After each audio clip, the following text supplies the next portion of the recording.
All right, hey guys, Jason back here. We're going to do another video for you, and we just got over the aftermath of the hurricane. All the power's out here. I don't know if they got power right here.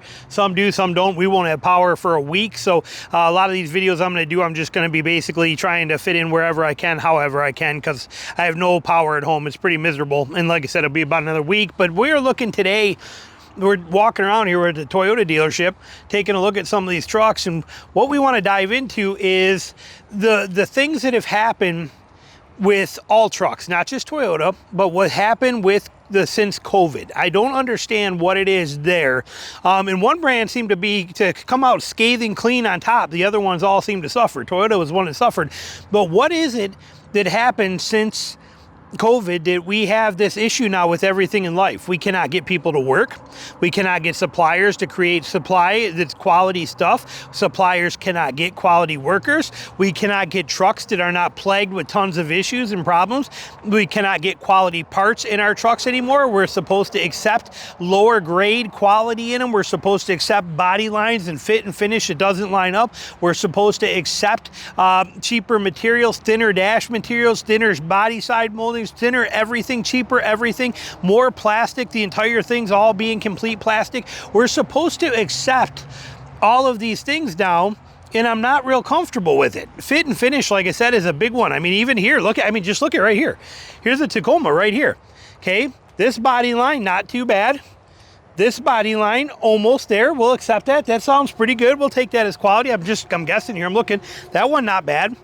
This one a little tighter on this side, not bad. What else can we find here though? Let's walk over this way. How's this one?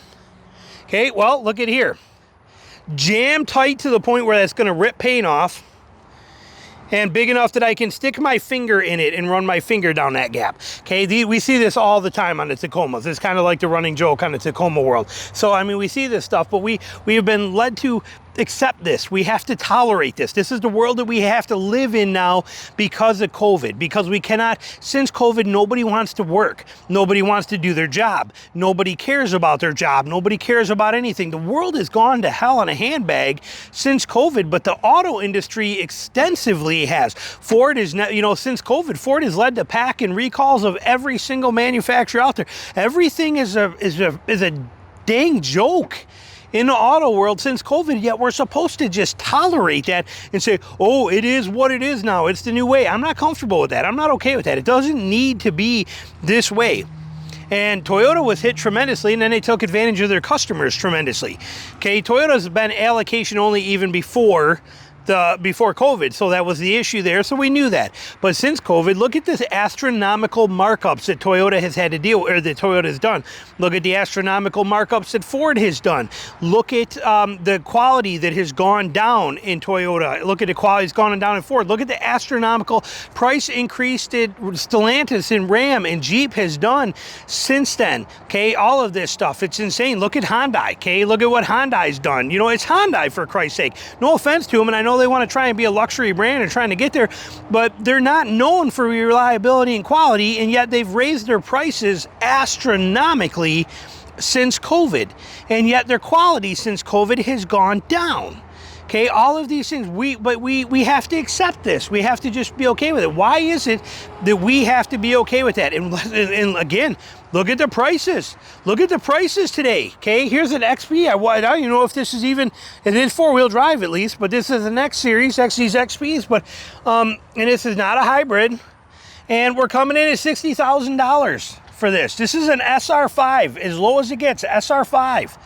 Okay, it's got an XP package with some cute wheels. That's the difference. Okay, but the prices of these, and don't even get me started on the Tacomas, they're insane. They're absolutely insane. This stuff has been crazy. Look at the prices since COVID of cost for parts.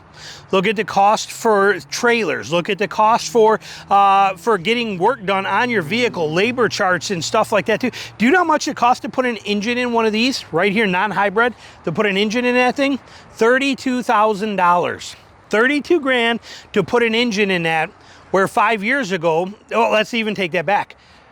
32 grand to put an engine in there, where you could have bought this a year ago for 32,000 bucks brand new. for an SR, okay? An SR or SR5, even in a deal, you could have been about the same price as that whole truck just to put a motor in this.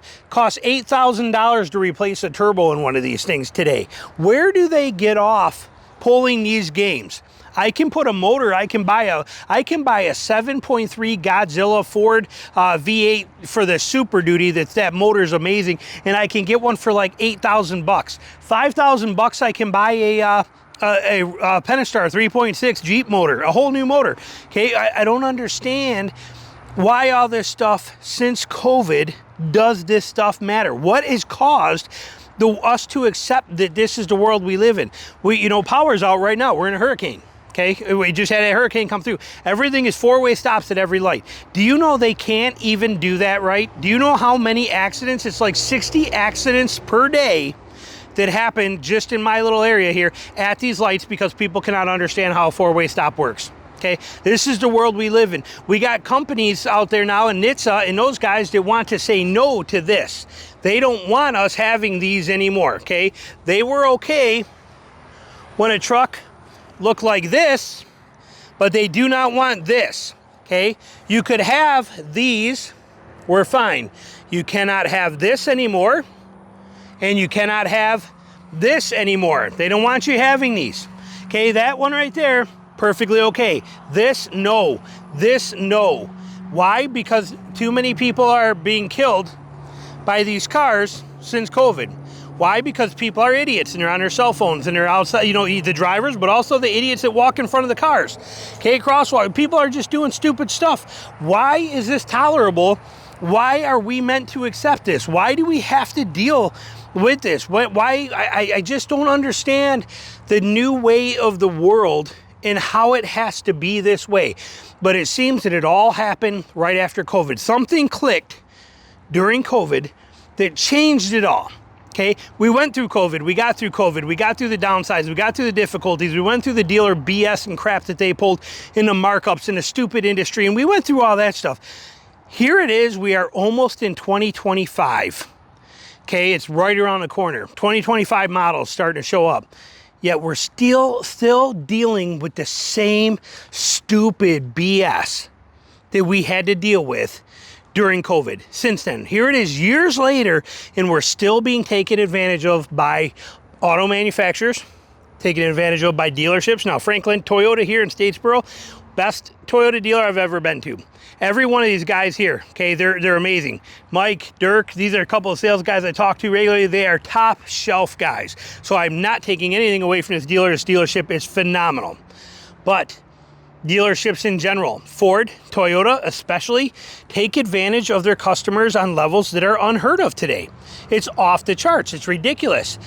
What company has actually survived and not had any of this stuff happen to them? What company actually prospered and did better than this?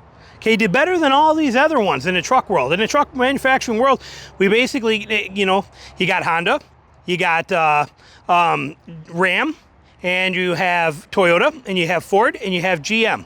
What company basically is the one that did not have to go through all this crap?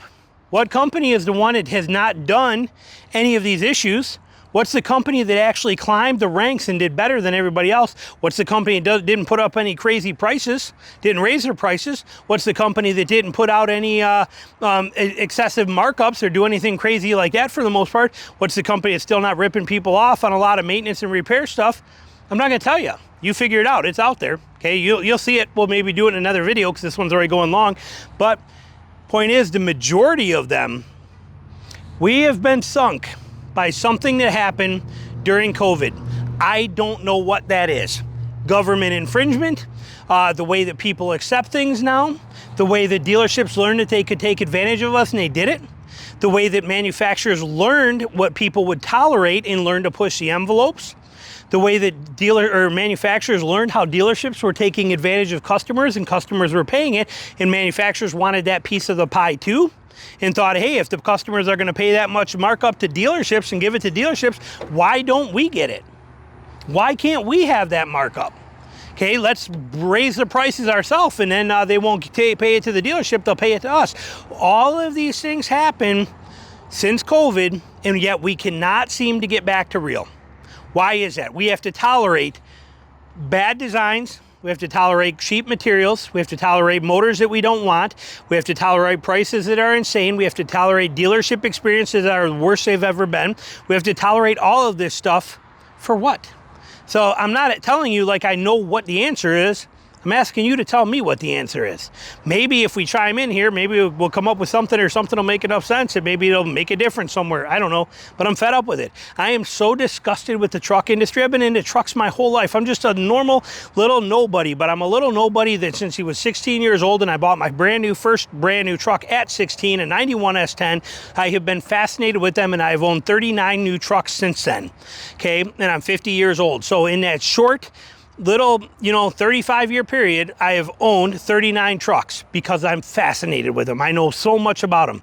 I've never seen it like this. We thought it would bounce back. It hasn't. This is what it is. I'd like to know why. Put your comments down below. Thanks for watching.